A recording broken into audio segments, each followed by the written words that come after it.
All right. Hey, we're live. 45 Friday live. Super pumped. Got Instagram right there. YouTube, well, it's not technically right there. It is for me, but it's right there. And we're super pumped to be here. 45 live. If this is your first 45 live, I do need to break some stuff down, especially for YouTube, because you may end up saying, well, this ain't 45 Friday. This is, Super Sunday or something like that. And you're like, what's this guy talking about? Well, you're watching this obviously when it's not live. So there's some things you need to know. You got to wait 24 hours before you can see the chat box that'll show up. I think on this side, could be that side, one of the sides, there'll be a chat box and you can watch everybody putting in stuff and then me answering it. And then for the Instagram stuff, I will try to, say that stuff to you so that you can actually hear it. So you can actually know what's going on Instagram there. So that out of the way. The other thing I do want to keep in mind is that because of YouTube and YouTube's liberal overlords, we will not be able to show guns on the 45 Friday Live right now. I am working on trying to figure out a way around that somehow so we can do these lives and show guns. And with that, we will get started. 45 Friday Live. This is the week after SHOT Show. Happy to see so many people here. We'll get right into it. If you've got questions, we can hit those. But we are going to have a little bit of a structure, or we're going to try to start with some structure. We just got back from SHOT Show, so I know a lot of folks want to talk about SHOT Show, some things that we saw, some things that we didn't see. We'll go from there. We've got big year, so I know a lot of people are wanting to ask some questions about the stuff coming up. We've just got a lot of stuff going on. And, of course, lots of funny stories. So if you enjoy just talking about 1911s and just generally anything that, may interest the average testosterone filled man, here we are. We're going to get started. So you see that German fella talking about 1911s on TFB TV. So it is really interesting you bring that up. And I want to come back to that. Give me 1 second. I'm trying to read all this. Hey, how are y'all? Hello, YouTube. Yet again, you were one of the few manufacturers who were banned. That's true. Not sure why we were banned from doing lives with guns. Other people were. And then someone says, can I get front serrations on a full-size Quantico ball cuts and the rail cut at 90 degrees? Yes, you can. You can get all three of those things. Winner, chicken dinner. Make sure you put it in the order notes. It's yours. Now, I do want to talk a little bit about this. On Instagram, someone mentioned a German talking about 1911s. And I want to say that this was an interesting SHOT Show. Interesting in that I didn't have one single negative conversation with a foreigner. And I had several conversations with foreigners, and they were actually fairly pleasant, which is a stark contrast to last year when I did not have the most pleasant conversations and may have made fun of some of Germans to their face, which if you're going to do it, that's the way to do it, right? So we had a great conversation. I had a German guy walks up to me and he says, I love the 1911. This is the greatest pistol I have ever handled. I do not want anything else. I have other handguns, but they do not compare to the 1911.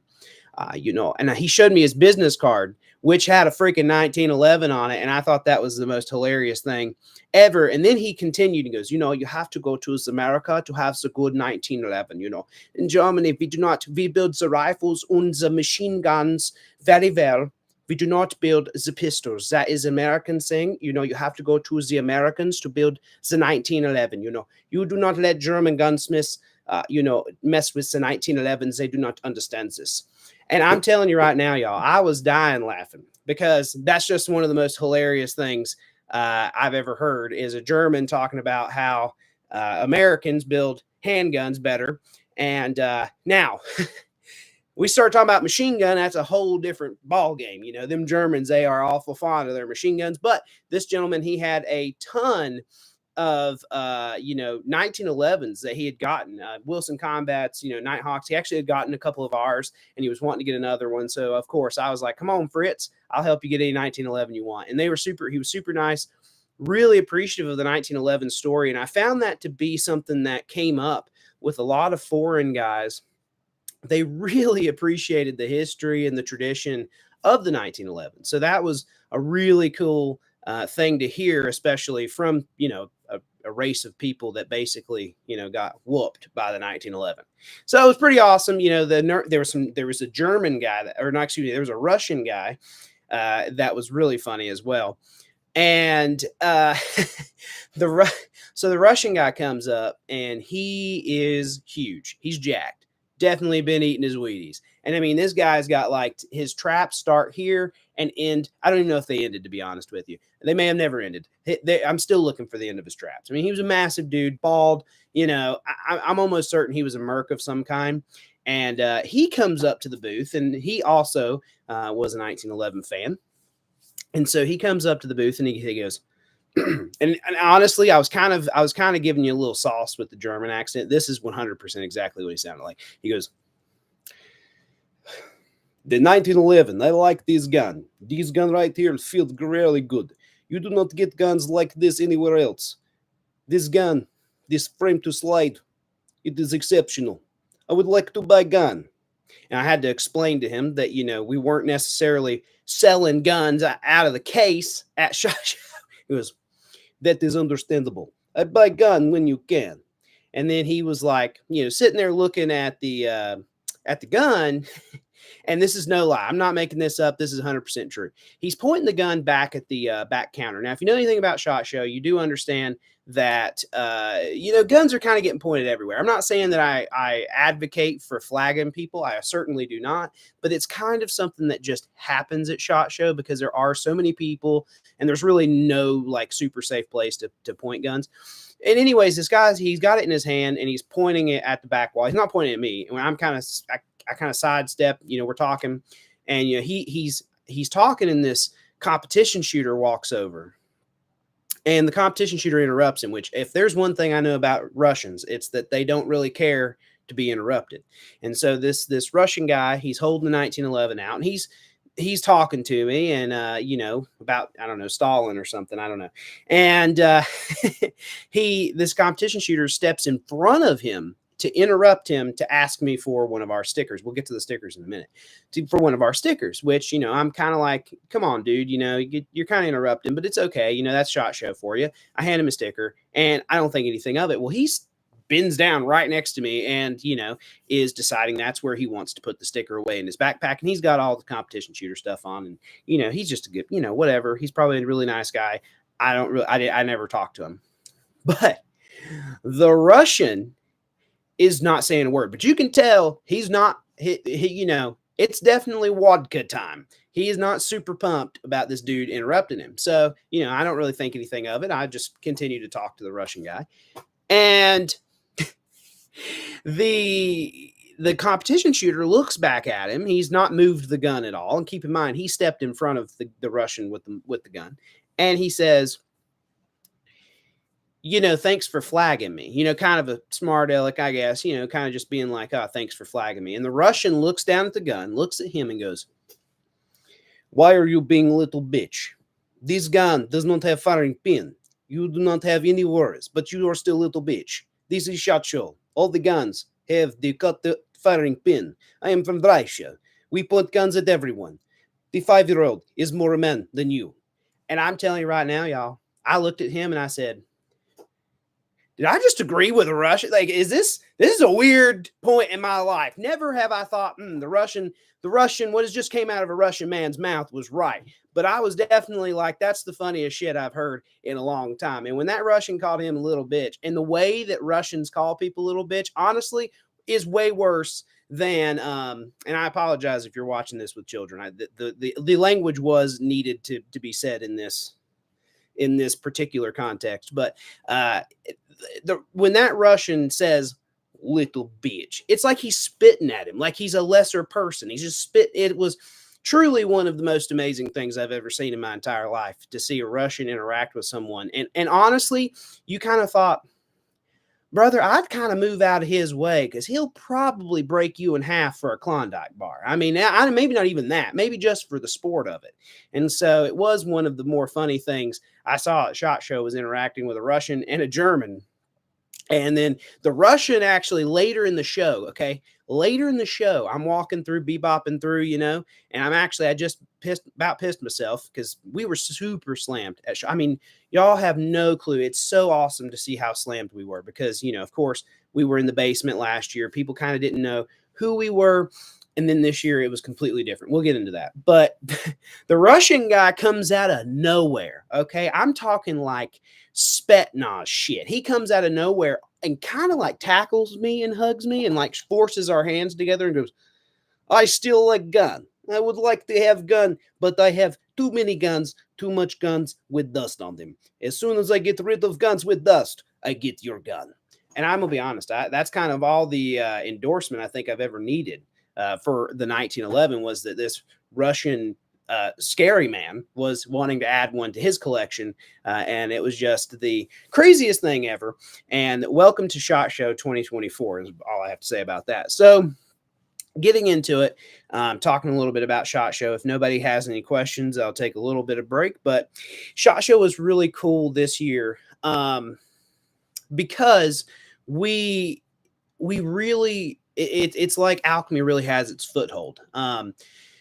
Last year we had a lot of people coming up and they knew who Cabot was. They didn't really know Alchemy. I mean, I'm sure there was plenty of people that knew who Alchemy was, but it wasn't like widely known. And sure, this year there were still people who had never experienced the brand, and we were happy to show them the way, the truth, and the light of John Moses Browning. But more this year than ever, people knew exactly who we were. There was a lot of folks who referenced the videos we create, which honestly, based on the views, I didn't think they were that popular, but a ton of people. I mean, I had people who were asking me to sign things for them, which was epic. I mean, I've never had that before in my life. So that was crazy itself.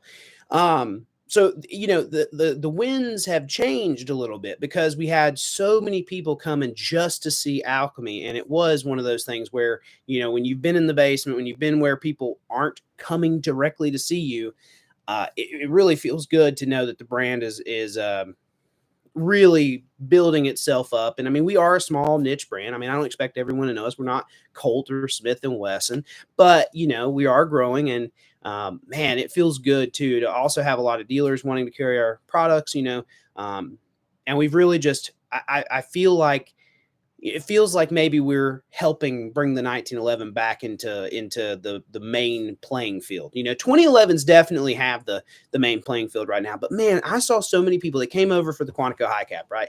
And that's great, and that's awesome. My first Alchemy was a Quantico high cap, actually, before I even started with the brand.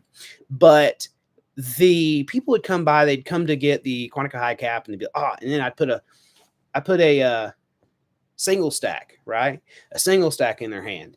And they were like, man, like I can get down with this. And so a lot of folks, they started saying, well, maybe I do want a 45, or, I do want a single stack. And there is some heritage. You feel some connection to the United States of America's history when you have a single stack pistol in your hand. So it really was cool to see that transition for sure. A lot of last year, and this is great too. I'm not upset about this. A lot of last year was, hey, are y'all with Cabot? And the minute you say you are, they're just moving over to Cabot to see Cabot. But a lot of this was people coming specifically to see Alchemy, and that made my day. And so we had a huge turnout, way busier. The first 2 days of SHOT Show, I actually was not able. The only Caleb and I, if you don't know Caleb, it's Commando Bond. He was the other gentleman who was running the Alchemy side of things with me. Caleb and I actually each went to the bathroom one time, and that was it. And we actually, both of those days, only ate at night, the dinner that we had. So, I mean, we were so busy that we just absolutely, we barely drank water. We barely ate, not super smart from a health perspective. But we barely ate, we barely drank. We only went to the bathroom once, and that's how busy we were. So super epic. I was really excited to see that. And, that was a big turnout for SHOT Show this year. So yeah, we're super pumped. I've got some good stories from SHOT Show this year, some really good ones. So, if you were on the live last last week or the last time we had it, we talked a little bit about my burlesque adventure when I didn't know what burlesque was. Okay. This one's even better. We'll get to that in a little bit, but I want to get through some of these comments. I know that a lot of people are sending stuff in, and I'm kind of just trying to set the stage for you, tell you a little bit about how things went. At SHOT Show, and then we'll talk a little bit more about guns. I'll tell you some funny stories, and we'll have a great 45 Friday Live. The cardboard sign was hilarious. Well, the cardboard sign was hilarious, but it seems that not a lot of people thought that. Well, actually, you know what? That's not true. A lot of people thought it was funny, but it just seems like the people who didn't think it was funny are louder than the people who did think it was funny. Here's the deal that people don't understand. When you're a 1911 company that's as small as we are, that has a limited marketing budget such as ours, and then you say, well, we didn't really bring anything new to SHOT Show. How do you get people excited about your brand? You do something ridiculous, okay? I get that there may be other ways to do it, but the way that I thought was appropriate was to shed light on the fact that Glock owns a horse insemination company, and it is kind of funny. I mean, it's not like we said anything that was wrong, or was inaccurate, or was even like offensive. Really, I thought, but it was just funny, and a lot of people came by the booth to see that sign, to take pictures with that sign, and to just have a laugh with us because you're finally talking to a 1911 company that just isn't, that is just likes to have fun like we do. So that was the sign. I loved the sign. I thought it was hilarious. You should have heard the first 2 or 3 that got shot down. That was the one that made it. There was a few that got shot down, and we can't say those, but anyways. Oh, women want 1911s and male testosterone, not German horse semen. Yeah, that's absolutely true. The sign is kind of the stuff that pushed me to buy my Alchemy. Love the energy. Thank you. Absolutely. A lot of people don't agree with that. A lot of people, they want us to be a little bit more serious. I guess that. But I mean, we are serious when it matters. When you call in and there's some seriousness to be had, with, anytime you want to place an order or anything like that, we take you seriously. When we're at SHOT Show surrounded by people with 47 different diseases and gun bunnies, we're probably not going to be super serious because it's SHOT Show. Okay. If you've ever been, you understand what I'm talking about. Okay. I own and like Glocks and still laughed at the cardboard sign. I think that is a real sign of maturity there because, that's the big thing. Okay.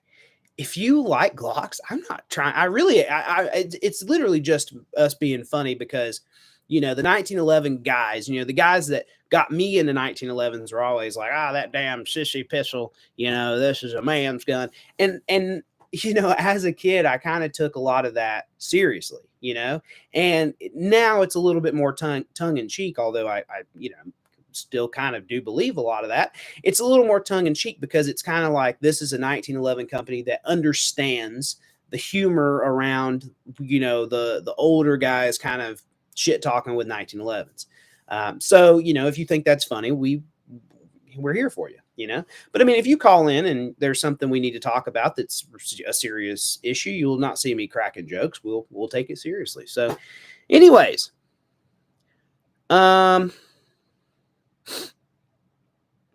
everyone is serious. It's cool. You can have fun with it. And the other thing too about gun industry in general is that everyone takes it seriously, which I get it. We work in guns. Guns are kind of dangerous, not kind of, the guns are dangerous. You should respect them. But like people don't understand how to not take themselves so seriously. You walk around like SHOT Show, right? I saw this so many times. And you got these dudes who literally they're like all tacticaled up. They've got their tactical pants on. They've got their car. They got their, big backpack, and all this stuff like they're ready for World War Z. And you're like, what are you doing, dude? You're at a trade show in literally the worst city in the world. And there's a chick over there who's never handled a gun giving some damn review on it like she knows what she's talking about. It just doesn't make sense. Quit making yourself out to be something you're not. You're in Vegas, not Iraq, which Iraq might actually be better than Vegas because Vegas really does suck super bad. Okay. No joking allowed in 2024. And that's another thing too I've noticed. Man, some people are going to watch this live and they're going to be very upset. And if it upsets you, it absolutely applies to you. So here's another thing. Like we're in this weird, the gun industry is in this weird, I don't even know how to say it. We're in this weird bubble, right? Where we want, oh, liberals don't, liberals can't handle a joke, and people need tough, thick skin these days. But then you do things that require tough, thick skin, and you make jokes, and people get really pissed off about it. Makes me kind of think maybe you didn't have tough skin in the first place. But man, it is pretty interesting to see how these rough and tough guys just do not take jokes very well. I think stuff's funny. Now if it really ain't funny, that's one thing. But I'm gonna be honest. Talking about Glock horse semen is kind of funny. I mean, maybe that's a little bit schoolyardish. I guess it's still funny. Okay. Yep, you can joke around and not take yourself so seriously, but y'all are dead serious about your 1911s as it should be. I know somebody asked like a product question. I know we're working through some Vegas stuff, so the product questions, try to hold on to those. I'm coming back to them, but I do want to get through the Vegas stuff before we get too deep into the product stuff, because it is, I want to get it out, and so I'm not bouncing around. This is kind of related. When does the first Resto mod come out? Well, we're not 100% sure. It's going to be sometime in first quarter if things go well. So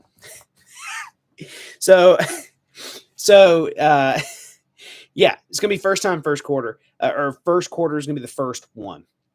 So DEF CON Creative, for those of you who don't know, DEF CON Creative is Nick the Dick, or my boss, who is just one of the best bosses you could have because he allows me to be me. And he himself is really, really funny, and it just works really well.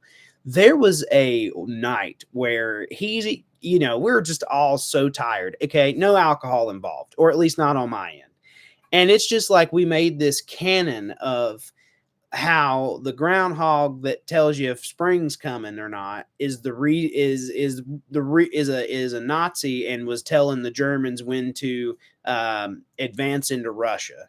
And it just is one of those things where I can't even begin to try to explain that, but that is how the ACW sales and marketing team relaxes after a show, is making a story about how a groundhog essentially led Germany into the Soviet Union during World War II.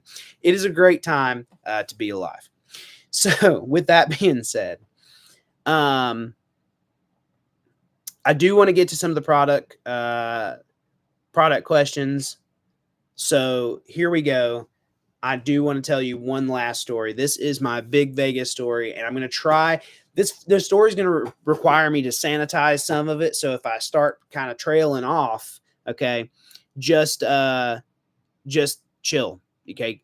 I'm just trying to sanitize it. So if you don't know, at SHOT Show, there are parties after SHOT Show. Now, me being a strapping 25-year-old man, I really actually don't party very much or at all. I don't drink. So it's kind of one of those things where when people go out and having, if someone's socially drinking, that almost never is an issue. But like when you're around people who are like, it's like they're trying to specifically get drunk, it does become something of a bit of a thing where I'm like kind of annoyed. Now, this isn't like this isn't, me wanting prohibition. Okay. I'm just saying that, if you're out to just get drunk and you're around me, it's probably not super fun for me. Think about that. So with that being said, we were going to a party and we were very late because we had to go to another party. This is Caleb and I, who's the skinny 25-year-old who looks 12. Him and I actually do not look like we were born in the same year, but we were. And so we go to this party we had to go before because we actually had business that we had to conduct at this party. Now, why anyone on the planet thinks, yeah, an after party in Vegas is where we're going to conduct some business about guns? It almost never works. In fact, there was a rave going on behind me, and I look at the gal who I'm working with at the marketing gal, and I say, screaming it, I was like, hey, I can't hear a damn thing you're saying. We should probably follow up next week. And that's what we did. And so we bebopped out of that rave, which is ridiculous. Way too many people jumping around. and it's crazy. So we bebop out of there, and for reasons that you don't need to understand, we were very cautious of parties with security. And so this particular party was very high level. I don't really know how we got invited, but we did. And I looked at my friend Caleb and I said, "Hey, did you check and make sure all the security stuff is primo?" And he goes, "Yeah, we're good." And so I'm like, "Okay." So we get up there and it's a suite party. And there's a bunch of people outside of the suite party. And I thought that was a little odd. And so we walk over and it's a bunch of rich people, which is, of course, what you expect. And they're all saying, "All right, time to get your security check and you can go in there and have something to drink and something to eat or whatever," which I was super stoked for the food. And I actually never got to eat. And I was super sad about that. But so I'm looking at Caleb and I'm like, "I thought you said there wasn't, nothing we had to deal with." He was like, "I thought so too." So we walk up and I'm looking around for the guy who's doing the security checks. I cannot make this shit up. Looking around for the guy doing the security checks. Looking, this guy ain't doing it. This guy ain't doing it. But everybody's very, very, very focused on what I'm doing right now. Okay. They're very watching me. And I'm like, okay, is this like some Epstein shit? Like I'm way too old for y'all. Okay. And so I'm walking around. And all of a sudden I look down and it's happening as I look down. Like, this is really, I hear, "Hey, hands up." So, I do this and I look down as it's happening and I shit. There is a midget dressed up like a bouncer and his hand is swiftly coming to my balls and he grasps them, squeezes them lightly, thankfully, lightly twice, and then says, "He's clear." And I look down at this guy, still in shock that this happened. Absolute shock. And keep in mind, I've also been around 1911s all day, so them suckers were probably swollen up. He probably was like, "What? Has he got a damn trailer hitch in there?" No, that's definitely not true. And I look down at this, we can't call them midgets these days, this height disabled person, which I myself am not tall. This guy, much shorter. And so I look down at this person, which is a very unique situation for me, not being a tall person. And so I do take advantage of it. And I look down and I say, "Son, I don't know what you're looking for, but you're going to have to look a lot harder than that." And all these people around just started dying laughing and handing me business, which is a weird reaction to that, handing me business cards. "Oh, yeah, man, go in there, get you a drink, have fun." I promise you, wild.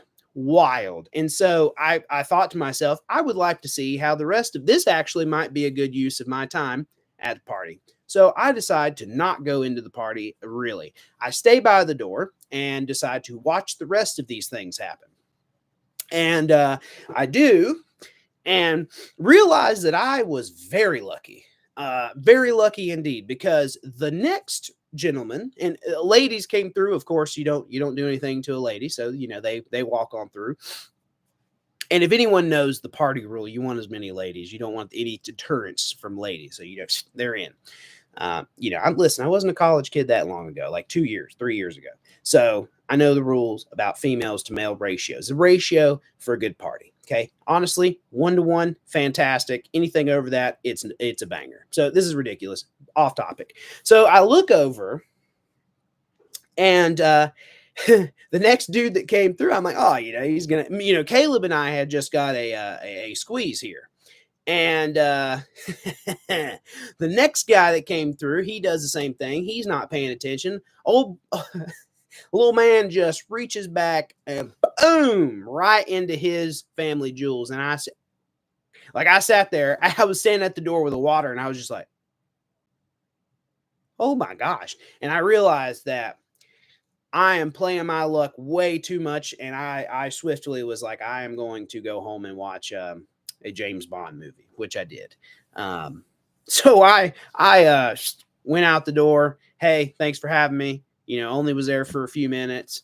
Out the door. That's that. But that's my this year's Vegas story. Last year was the Burl X party. This year is a little person molesting me, which I never thought I'd ever say that, much less on camera. But that is what happened, and welcome to SHOT Show 2024. Anywho, so now that we've gotten all of that out of the way, had a great time, got to see a lot of good friends. Kevin at Mark III, of course, one of my best friends there, and we had a great time. Went out to the best steak I've ever had in my entire life, done Philadelphia style, which is how you should do that. Yes, Kevin, I did miss the machine gun shoot because I had a very, very rare opportunity that I could not pass up on. And we'll talk about that later too. But let's get into, yes, Pittsburgh, not Philadelphia, Pittsburgh style, which is just charred and rare. Okay, so with all of that SHOT Show stuff out of the way, let's talk about some 1911s for a little bit. So let's start over here. YouTube, you've been quiet. I don't know if that's just because you're enjoying the story, but YouTube usually is just filling me up with stuff. Instagram's over there just making fun of midgets with my balls. And YouTube's being very quiet. So I apologize if that was a little bit more than you planned to chew this evening here on the 45 Friday Live. But this question is, which Alchemy 1911 parts, if any, are proprietary? Well, here's the deal. Alchemy 1911s are sort of, well, they're 1911s. Like, there's really nothing proprietary in the parts themselves, really. Like, if somebody says that, I can't think of anything that's actually proprietary. We just build damn good gun. Now, some processes, or I think the correct term, if you're, across the pond, some processes, I don't actually know if that's correct, but it sounds correct, are definitely proprietary to Alchemy. So we do keep those under wrap. But as far as parts are concerned, no, nothing's proprietary. We have parts made to our specification, but I wouldn't call that proprietary. Man, 1911 has been built for like 100 years. There's only a few ways to build the damn things, So it's like, now Cabot, whole different story. Cabot's middle name is proprietary. So, that's how they do things over there. Okay. But when you put a diamond in a front sight, okay, you can do that kind of thing. So, man, I needed this story tonight. Well, I'm glad you did. Why does Alchemy use carbon steel? Oh, yeah, I remember you asking this question. Why does Alchemy use carbon steel frames instead of stainless? I would think that stainless would be more rust resistant. Well, look at our base model finish, okay? You don't order anything, but you order a prime, and I would show you. I wish I could. So just imagine there's a beautifully crafted 1911 right here. Okay, you order that prime. Base finish, what is it? Bluing, okay? Guess what isn't really great blued? Stainless. So we have to have carbon steel to do bluing. And since pretty much all of our models, their base finish is bluing, everything's everything's carbon steel. And carbon steel really is my favorite. Cabot uses mostly stainless. Of course, a lot of other companies do. I'm not saying there's anything wrong with it, but carbon steel, man, like there's something about a carbon steel gun that, with some bluing, it really is that old school. It harkens even more so back to that old school thing, because here's the thing, with the exception of a few, companies that kind of went off on their own, Colt didn't really introduce stainless until the mid 80s. So stainless has really not been something that's been around. I mean, it's been around a long time, way longer than I've been around, but stainless on 1911s is relatively new, whereas the original guns were carbon steel. Yes. Okay. Have you done the Max D drill with your 45 4 1/4? No, I haven't. I need to. I haven't shot drills in a while, actually. I've been super busy traveling, and it's been not the most fun. I have not shot in a minute, so I thought I was going to get to shoot tomorrow, actually, but it turns out that I double booked myself.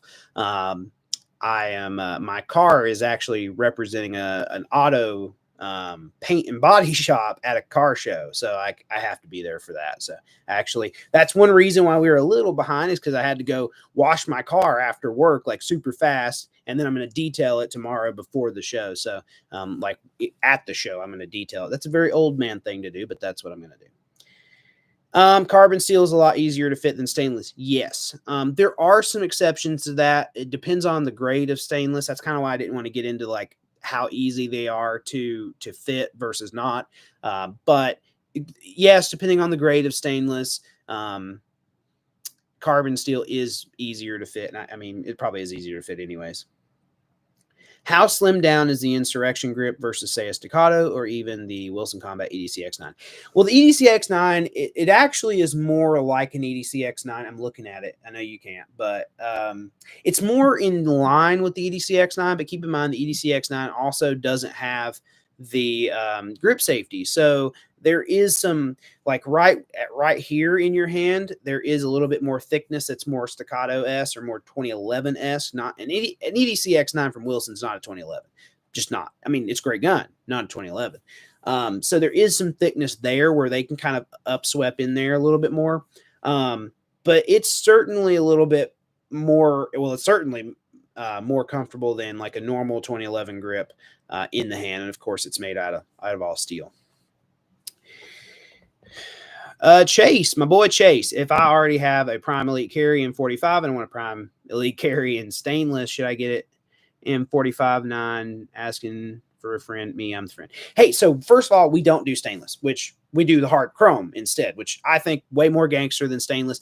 I actually think chrome looks better than stainless. Even really good stainless, chrome almost always looks better. So we can do it in chrome.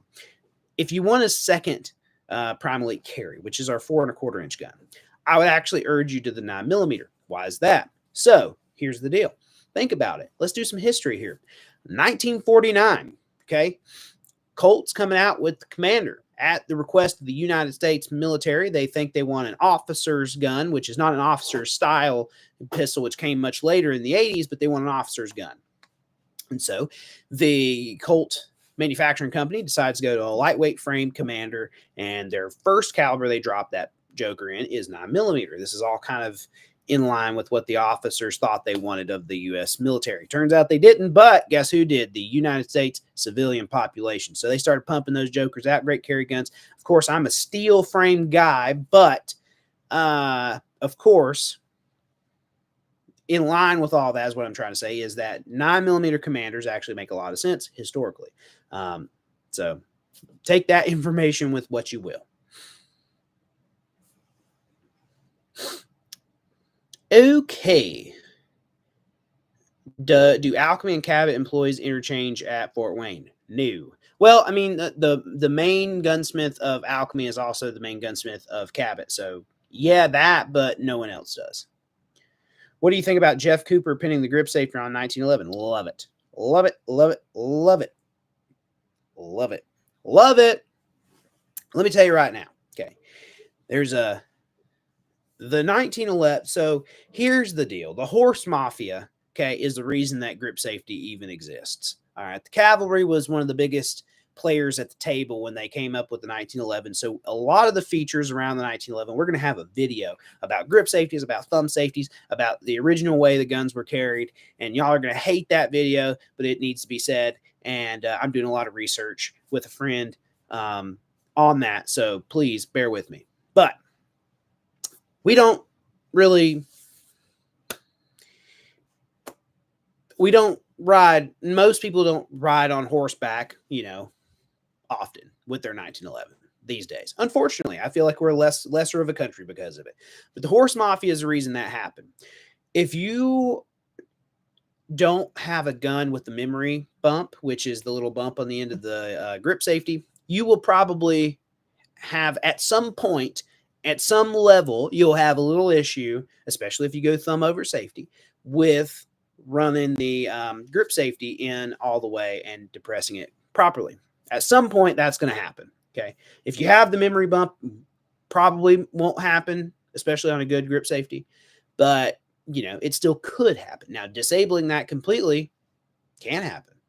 And, that's a tactic that was popular, not just by Jeff Cooper, but you saw that with a lot of early Texas Rangers who were gunfighting still.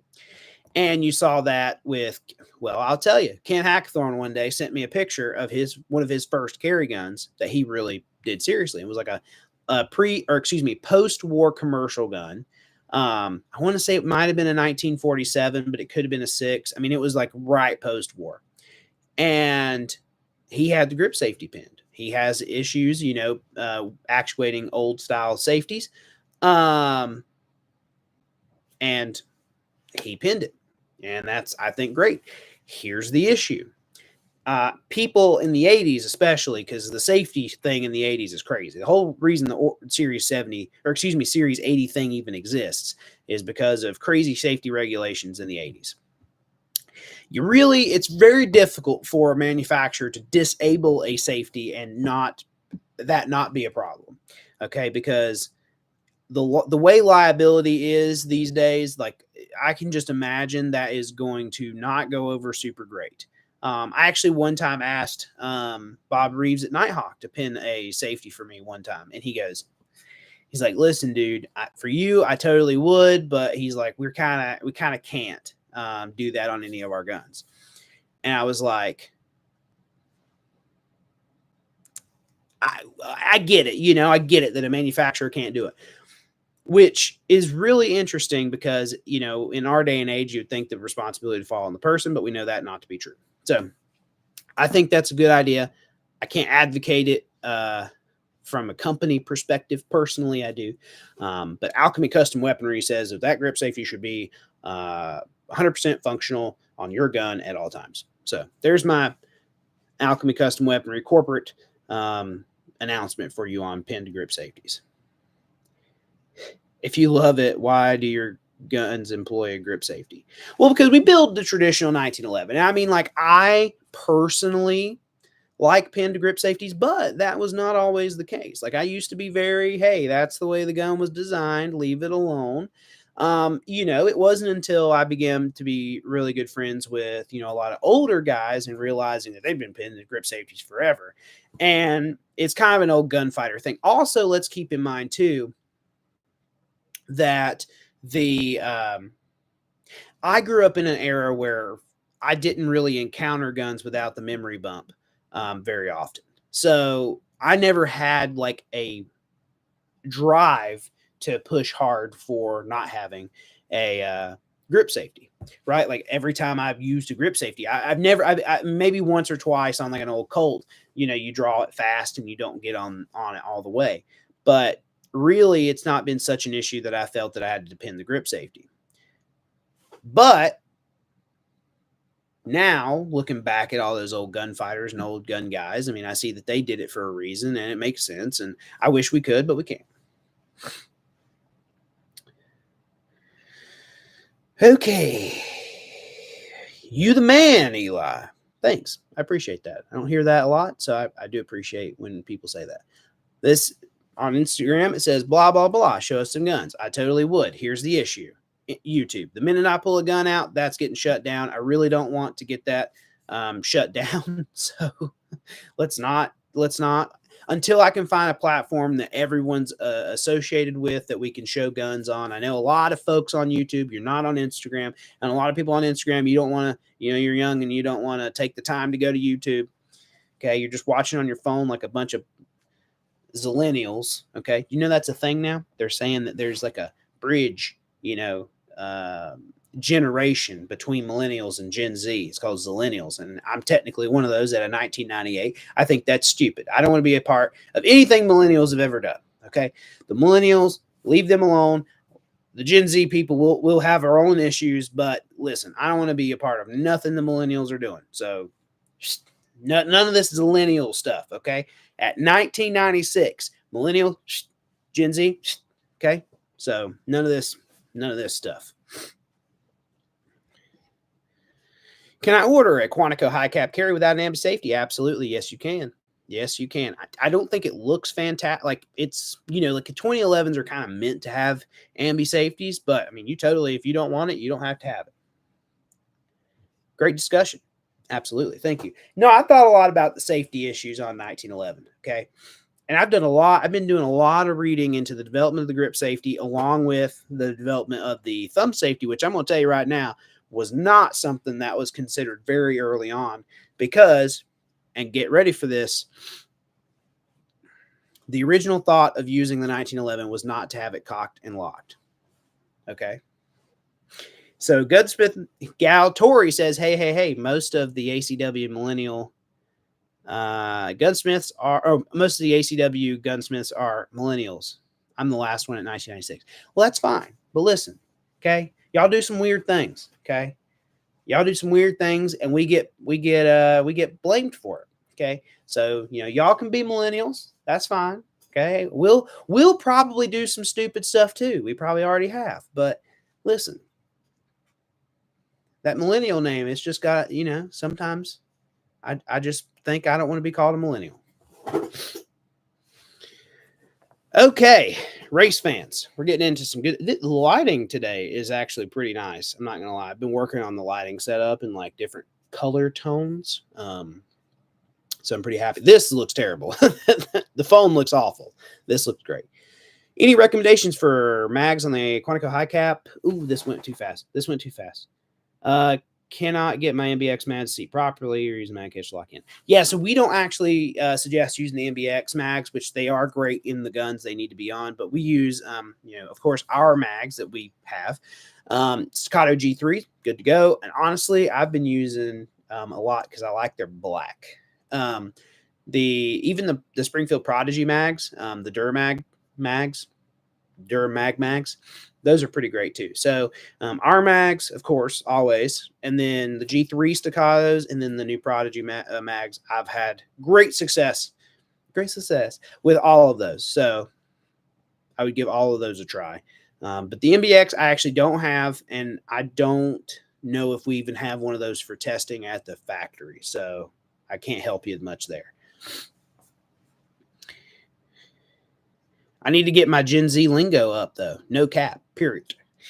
I also am a little behind on the Gen Z lingo. I'm kind of an old man, though, so, I get that.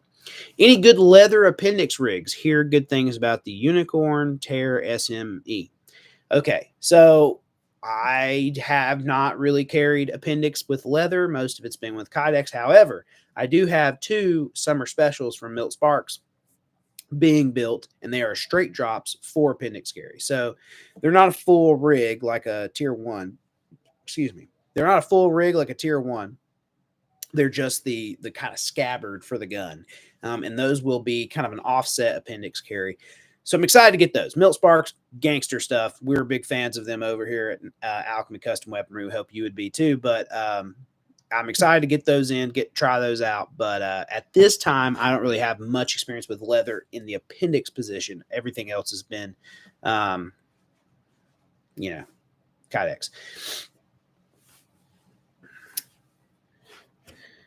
Being a Baptist and a believer, you cannot be in either Z or M group. That's facts. Weird things. Yes, my millennial friend did fly out here when I had the flood and help me clean guns. But he also acts like an old man, so he's not really a millennial either.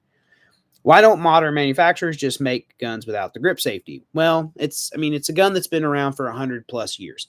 So we'll get into a little 1911 lore. Okay, we'll get into this. This is fun stuff. So let me back you up to like the late 80s, early 90s.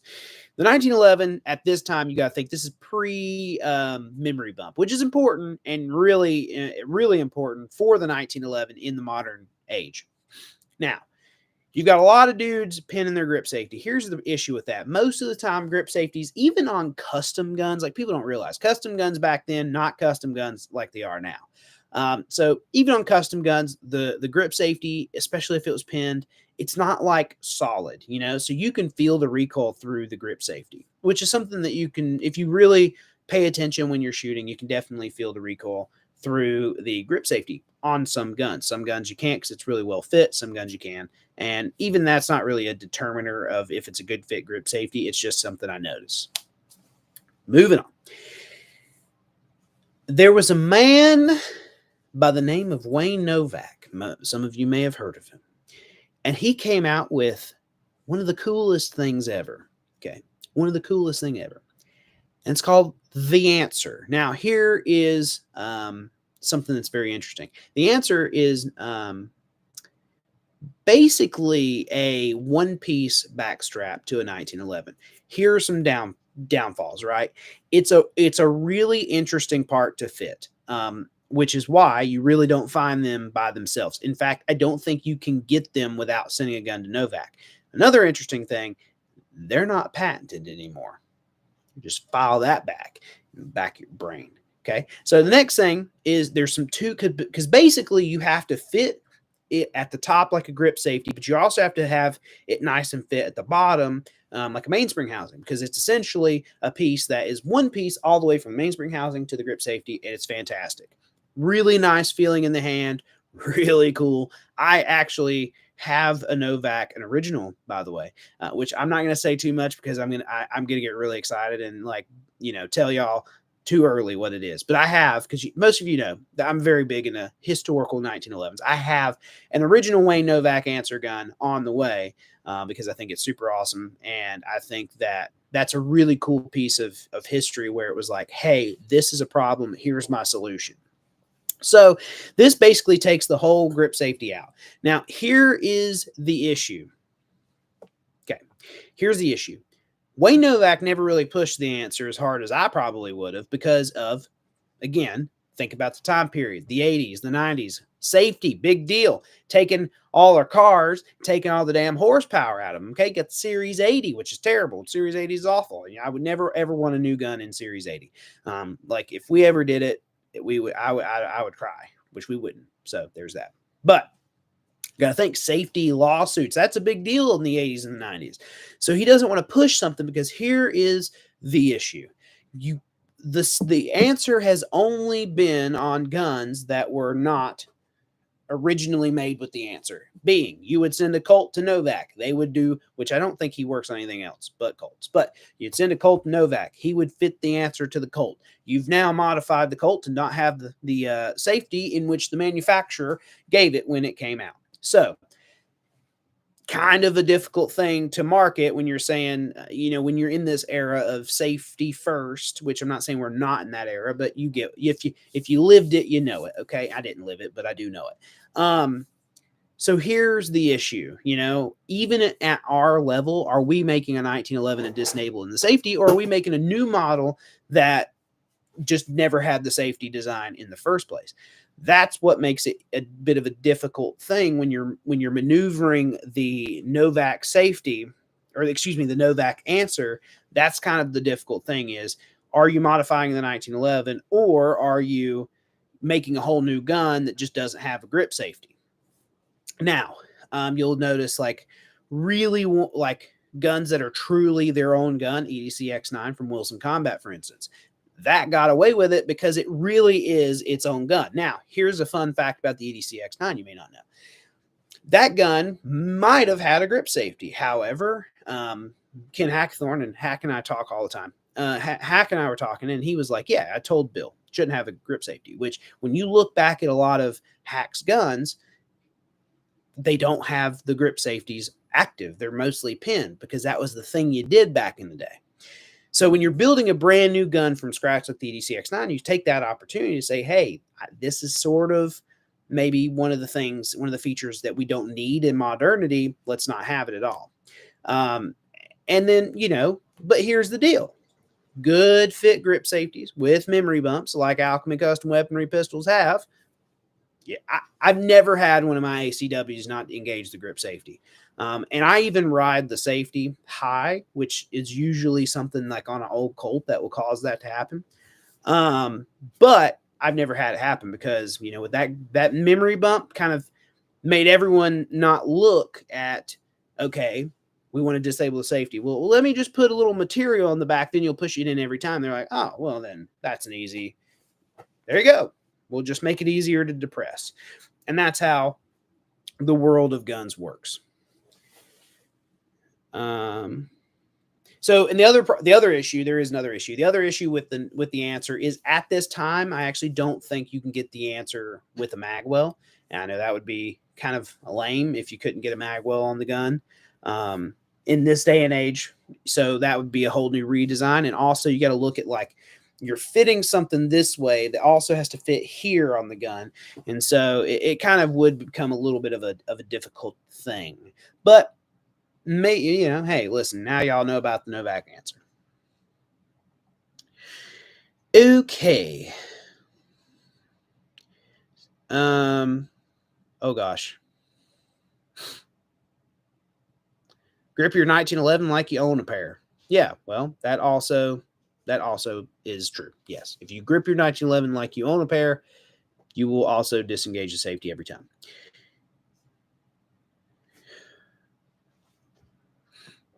Would you be able to either paint the grip of a Quantico high cap to look like classic wood, or able to put thin grip module to add wood in? We're not talking about that right now. I'll ditch the thumb safety before I ditch the grip safety. Interesting point. The original 1905 didn't have either. So there's that. Love the history. Make that video and the insights into the industry and folks like Ken Hackthorne. Thanks for sharing. Yes, well, there is a lot with the 1911. And the 1911 has had so much shit happen to it in the past 100 years. Like, it's crazy. And, like, a lot of stuff is lost in the sauce. Like, when people say, and I used to be one of those people, so I get it. When people say, John Moses Browning designed that gun to be carried cocked and locked, he just plain and simple did not. I mean, that is, his genius, of the design allowed it to be modernized and adapt to that, but that didn't really come around until Jeff Cooper. So, and just people don't understand, what the world of handguns looked like when that 1911 came on the scene. Totally different. And we're not really able to think about this.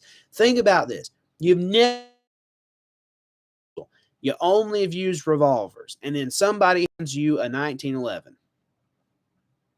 That's a whole different world, and that's something people really don't think about when they think about the original 1911.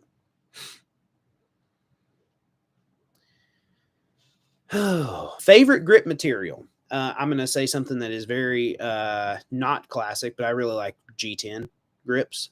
However, I am getting my first gun with ivory, and so I'm super pumped for that. I hear from all the old timers that's the only way to do things, so I'm excited to have a gun with ivory, and I'm going to try to get another pair of ivory for another gun I have. But on a lot of the guns you see me use a lot, you will notice that they are G10.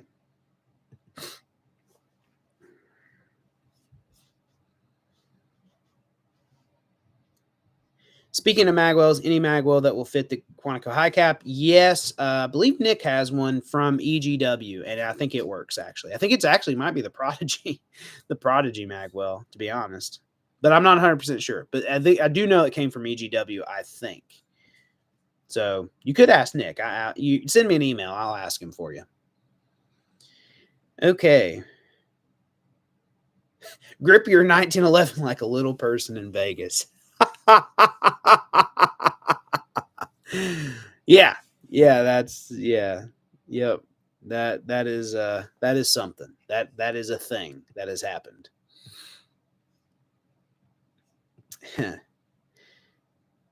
I wish you'd talk about it. I don't know what I'm supposed to talk about. I wish you'd talk about it. Tell me what. Oh, I can't talk about the Quantico. Yeah, no, I can't talk about the high cap. What's the highest round count single stack? I actually don't know. I've not really had anyone report anything. And then they're off camera, but too many that I rotate in that I don't really get a lot of rounds on one particular gun. My carry gun does, but nothing here gets a lot of rounds on it particularly because it just gets rotated out.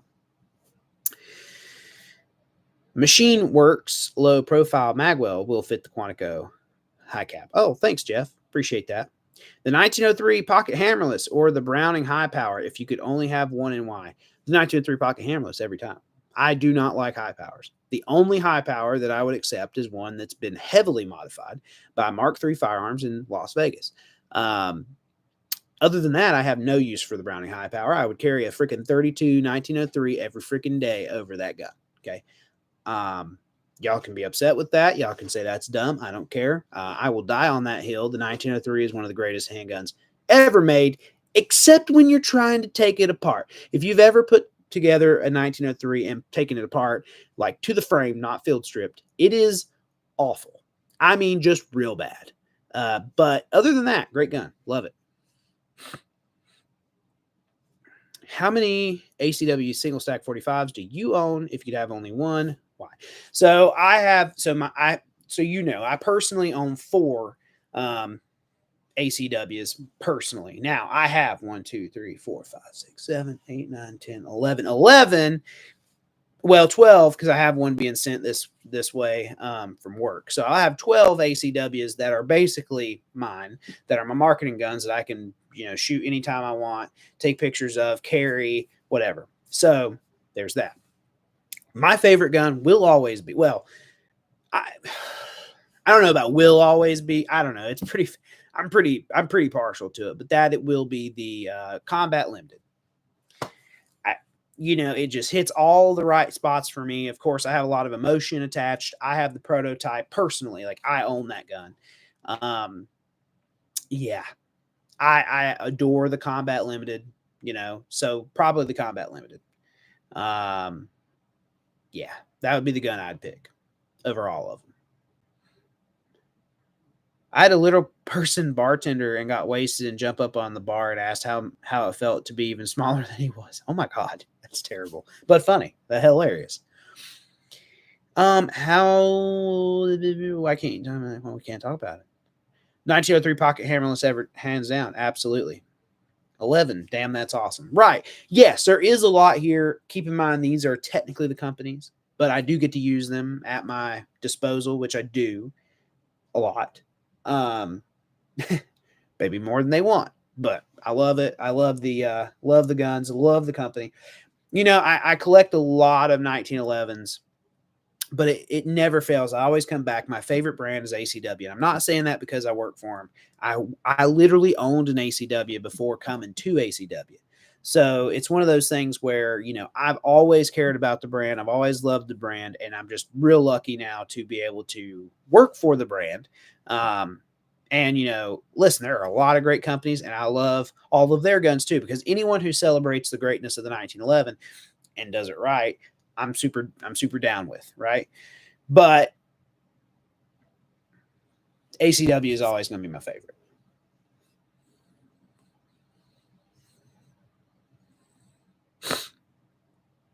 Will ACW ever make a super nickel plated? I mean, maybe we will. I don't know. I want to bring back Super 38, which is the correct nomenclature on the original pre-war 1929 boxes. Okay, before y'all come at me with how I say that, Super 38. I want to bring that back, but here's the deal. If I say, hey, we'll bring that back, they'll say, hey, are people going to buy it? I'll say, yeah, absolutely. And guess what? You people won't buy it. Super 38 is a dying caliber. I think that we are lying to ourselves if we say otherwise. And you're talking to a dude who freaking loves Super 38. Loves it. I just bought a Super 38 the other day. Love them. Love it. But people just don't want to spend the money on a Super 38. So that's where we're at.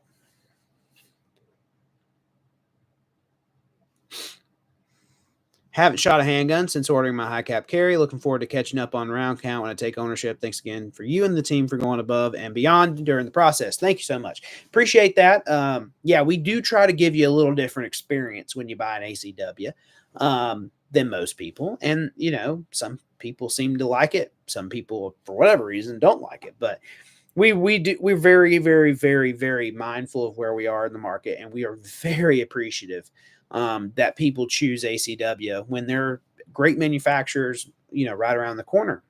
And we build awesome stuff. They build awesome stuff. And so in the world of semi-custom 1911s, it is really cool when people choose your brand. And so, we really like to talk to them. I like to have those conversations where I call people to thank them.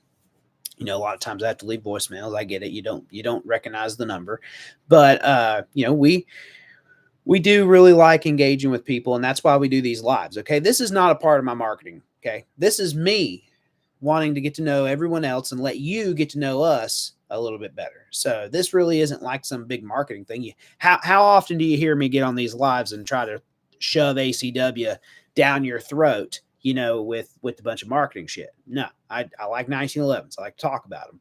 So that's who we are. All right. What about a Novak high power? Yeah, that's pretty cool. A Novak, but I'm also, I really like Novak guns. I've got a Novak 1903 and I've got a Novak 1911 coming. So I do like Novak guns. The Novak high power would complete that circle of life. So I also need a Novak like Smith & Wesson. What is it? The 59 is the one he did, which he has one for sale right now, actually. And I'm like, sitting there like, maybe I should buy that.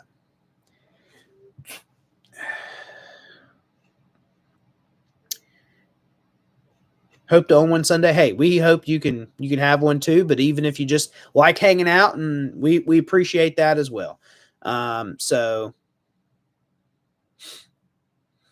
can I picture you holding one of your cool vintage 1911 Colts? Yes, you can picture me. Okay, you pictured. I have over a dozen guns from Berryville and can say ACW is unequivocally building the best semi-custom. It's a very big word, but I think I get it. I appreciate that. Thank you. That means a lot to us. Thoughts on the Detonics Combat Master? No small ain't your thing, but what do you think? I think it's kind of cool. I mean, they're kind of crap guns when you really break them apart and look at them. But the Detonic Combat Master is pretty interesting too, because it was a gun that was absolutely designed to have the camera down. In fact, so much so that they cut out the back of the slide so that your thumb would have a place to go to cock the hammer. And I just think that's hilarious. So, and this is well past the Jeff Cooper era. So again, it's super funny, but it was also designed as a backup gun. So, maybe that is a big reason for it. ACW Quantico in comparison to the professional. Listen, a lot of heritage there at the professional. They make great guns. I will never really talk. And Springfield Custom Shop, it might be alive, it might not be alive. No one knows these days. I have a professional, so I can speak to it. But I will really never do the this gun versus this gun, because it's just not class. I know we do a lot of not classy things, but the one thing I'm really, really, really hard about is not talking poorly of other manufacturers in our space. So, the Professional is a cool gun, got some cool history. The Quantico is definitely an involvement of that gun. So there's that.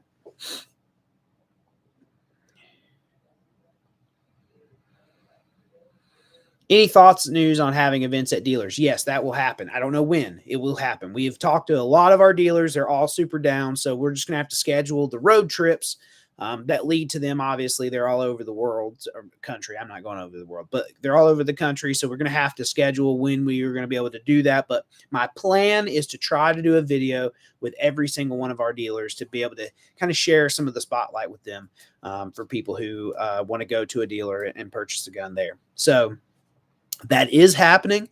I just don't know when. The first one would naturally make sense to be Blackstone, because I'm in North Carolina and Blackstone's in North Carolina. I'm actually going down there to teach a class about 1911s. I know I'm not like that guy, but I've worked behind a gun counter and I love 1911s and I've sold them before. So that kind of class, not like running a 1911. I'm not trying to be like that, but yeah, we will probably start doing that soon. Looks like there's more social media content on traditional 1911s and 45. What kind of marketing trends is Alchemy seeing? Absolutely. That's our number one selling gun, single stack 45. Second is double stack Quantico high cap and 9mm, of course, but that's a cheater gun. Okay. I tell everyone that all the time. And I have people call me.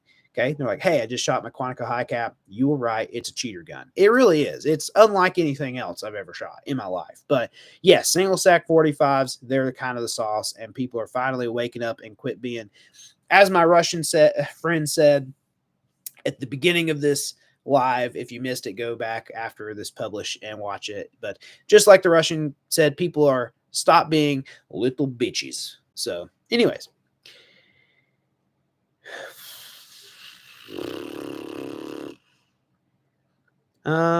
Is the ACW High Point Resto mod in the cards?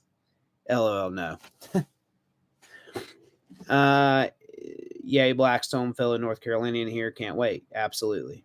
It's a Matrix cheat code gun. Yes, it is. So yeah, we'll definitely probably start that dealer stuff with Blackstone. It makes sense just because it is so close. So it does make sense to have them. They actually have a good selection of ACWs right now. I think they have like 4 or 5 ACWs. If you're in North Carolina and you're like, hey, I kind of want to see these guns. I've never really seen these guns in person. Go to Blackstone, check them out because they've got them. They got several. I think they actually have a Cabot or 2 as well. So you can check them out. So yeah, ladies and gentlemen, boys and girls, we're winding down, and not because I want to. Okay, I just realized that my laptop is at 6%. My phone is at 10% here. So I'm not, saying that we have to go right now, but we might have to go pretty soon. With that being said, hey, while I'm still here, if y'all have any questions that I can answer while this computer is still alive and while this is still alive, please ask away. And this will be the first 45 Friday of February. Hopefully we get another one in. I will be traveling towards the end of February, and I will not be able to do the 45 Friday, I know for a fact, on the last week of February. So please don't message me because I get that a lot of messages. When are you doing the next one? Well, whenever we feel like it. You'll see it in the email and stuff too. The visit to Cameron's. Okay, so okay, real quick. Hold on. We're coming back to that. The Blackstone is the store in North Carolina. It's in Charlotte. Just look that up. You'll find it. I want to come back to that. I was at Blackstone. They've got 6 to 7 ACWs, 2 to 3 Cabots. Yeah, check that out for sure. What was the bigger mistake, the M9 or the 19th Amendment? The M9. So here we go. So I will tell you about this little trip first. Again, I'm going to try to, Cameron obviously doesn't want me to spill all of his beans here, but Cameron is the old editor for American Handgunner. He was there from like the mid 80s to like the 2000, like right at the 2000s or the late 90s at least. So he was kind of around in the heyday of custom 1911s. And I was very, very, very grateful to be able to visit his collection and see some of his guns, which he has crazy guns that aren't 1911s. Like, it kind of is a culture. It's not a culture shock, but it's kind of a shock to your system because you kind of don't know what you want to focus on. Of course, I did gravitate to the 1911s, but there are a lot of guns I was like, holy crap, these are badass. But anyways, Cameron, I was able to finally see, he has like several Swensons, Hogues, Nastoffs, Packmeyers, some Liebenberg guns, and some really cool custom guns that you just don't see every day. And so I got to see like a Nastoff comp gun, which is sick. I got to see 2 Packmeyers. He has a signature series and a Commander Combat Special, which is friggin' sick. The Commander Combat Special, they were super rare. Very, very, very few combat specials that were commanders. So he has one, very epic, super awesome. I wanted to steal it. I wanted to steal a lot of his guns actually. But the great guy, fantastic guy, owns Super Veil. So if you ever need some American-made ammo, I even got me some while I was there. Super Veil.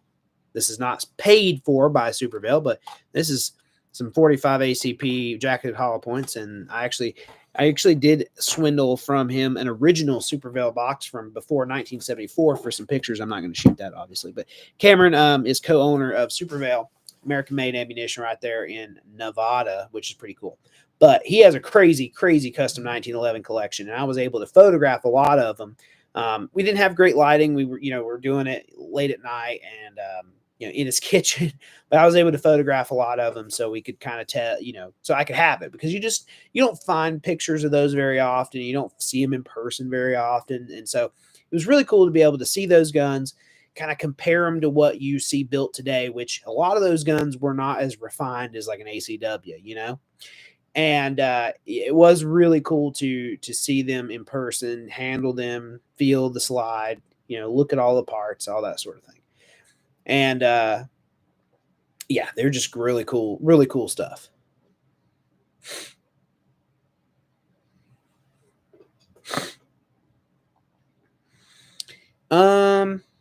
There's a lot of stuff all of a sudden. I'm sorry, I can't answer all of it.